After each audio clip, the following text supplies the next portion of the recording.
Hello everyone!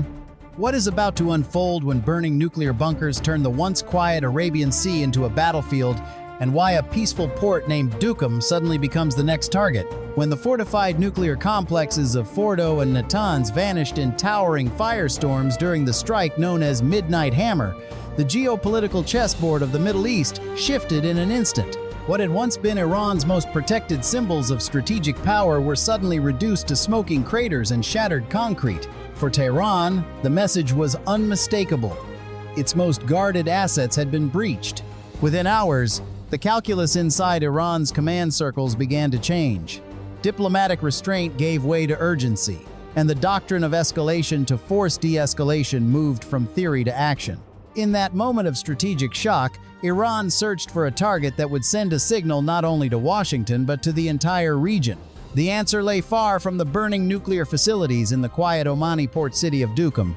For years, Oman had carefully maintained a reputation as the region's neutral bridge, hosting back-channel talks and quietly mediating tensions between rivals. But Duqm was also something else, a growing logistical hub tied to U.S. maritime operations in the Arabian Sea and the wider Gulf. By choosing Duqm, Tehran was not merely launching a retaliation, it was rewriting the boundaries of the conflict.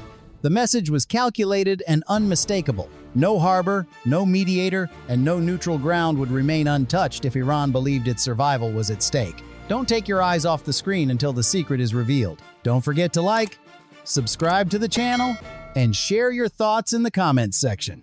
Thank you for watching. Along Iran's southern coastline, long before the drones ever appeared on radar screens, the launch sequence had already begun. Mobile launch trucks rolled quietly into position along isolated stretches of shoreline facing the Arabian Sea.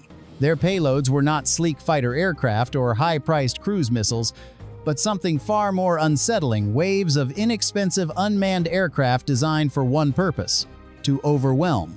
Iran deployed swarms of Shahed-136 drones, crude in appearance yet strategically disruptive, constructed largely from plywood panels and lightweight composite foam. Each unit cost roughly $20,000, a fraction of the price required to intercept them. Mixed among them were the more capable Shahed-129 platforms, larger reconnaissance strike drones capable of carrying guided missiles to strike targets that slipped through the chaos. Once launched, the drones did not climb high into the sky.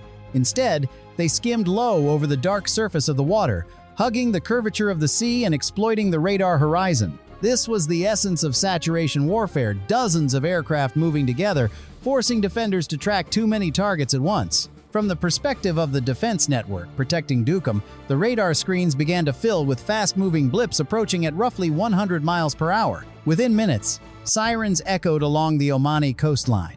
Harbor authorities ordered an immediate halt to port operations. Oil tankers, cargo vessels, and support ships were instructed to suspend loading procedures and prepare for emergency dispersal.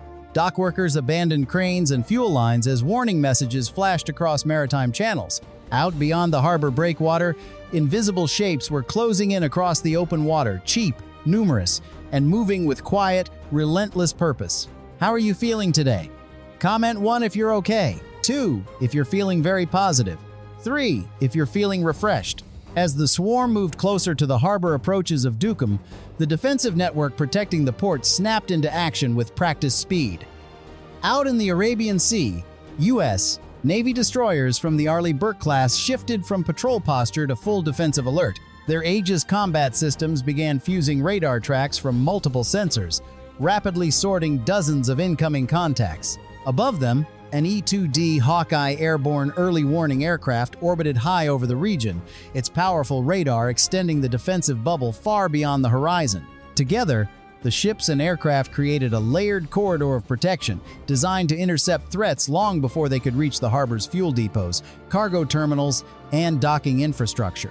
As the drones pressed forward, the engagement moved into its most intense phase. Close-in defense systems came alive across the fleet. The Phalanx CIWS, often nicknamed R2D2 for its distinctive shape, began rotating toward incoming targets, unleashing dense streams of tungsten rounds that stitched glowing lines across the night sky. Each burst formed a brief wall of metal, shredding small aircraft that strayed too close to the defensive perimeter. At the same time, RIM-116 rolling airframe missiles launched from naval launchers, streaking outward to intercept drones that slipped past the outer layer of detection.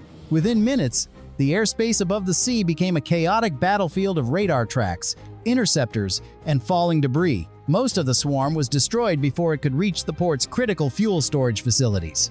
But the consequences extended far beyond the immediate battle. For Oman, the attack marked a turning point.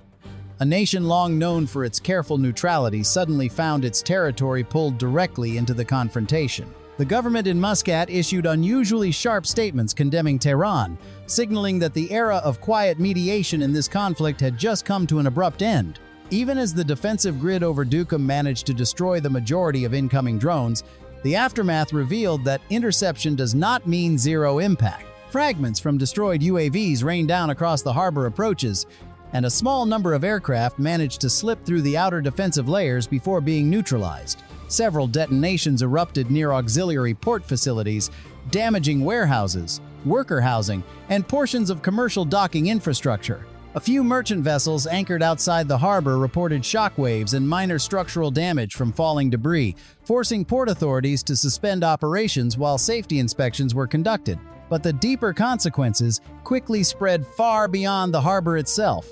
The attack injected immediate fear into one of the most critical maritime corridors on the planet. Shipping companies began rerouting vessels away from the region, while insurers dramatically raised risk premiums for tankers traveling through nearby waters. Traffic through the Strait of Hormuz, already one of the world's most sensitive energy choke points, dropped sharply as operators delayed departures and reassessed routes. Within days, global energy markets began reacting to the disruption.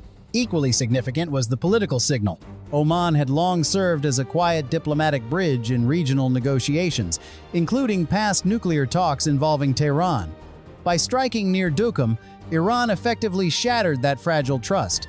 For many observers, the move reflected a deeper instability within the command structure of the Islamic Revolutionary Guard Corps, suggesting a leadership willing to gamble regional stability as it struggled to respond to mounting pressure. Beyond the radar tracks, intercept calculations, and billion-dollar defense systems, the conflict leaves behind a quieter and more painful reality.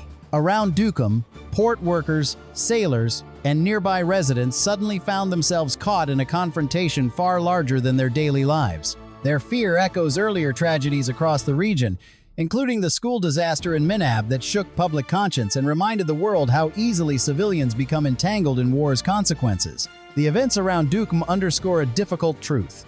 Even the most advanced defense technology cannot fully shield human lives when cycles of retaliation continue. Ultimately, the lasting lesson is clear: lasting security must prioritize the safety of ordinary people, especially children, rather than relying solely on strategies built around escalation.